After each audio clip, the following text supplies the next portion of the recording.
வணக்கம். நான் ஓவியர் கலை ஆனந்த்.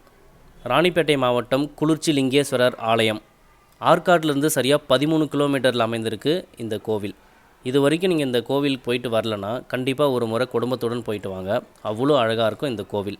போகிற வழி எல்லாமே இயற்கை சூழலோட ரொம்பவே சூப்பராக இருக்கும். ஆற்காட்டிலிருந்து கத்திவாடி அடுத்து ஆயிலம்புதூர், அடுத்து ராமாபுரம், குளிர்ச்சி லிங்கேஸ்வரர். ஆற்காட்டிலேருந்து ஒரு 20 மினிட்ஸ் ட்ராவல் பண்ணாலே அந்த இடத்துக்கு நீங்கள் வந்து சேர்ந்துடலாம். அவ்வளோ அழகாக இருக்கும். சுற்றி மலை சூழ்ந்து இயற்கை எழிலோட ரொம்ப அழகாக இருக்கும் அந்த இடம். வழக்கம் போல் நம்ம ஓவியம் வரைய ஆரம்பிச்சிடலாம் அப்படின்னு சொல்லிட்டு பேப்பரில் வரையாமல் புதுசாக இலையில் ட்ரை பண்ணியிருந்தேங்க. இந்த ஓவியம் எப்படி இருக்குது அப்படின்றது கமெண்ட் பாக்ஸில் உங்களுடைய கமெண்ட் பதிவிடுங்க. நான் first time leaf drawing try பண்ணியிருந்தேன். ரொம்பவே நல்லா இருந்துச்சு. அதுவும் இந்த சூழ்நிலையில் இந்த மாதிரி பார்க்கும்போது அது வேறு மாதிரி ஒரு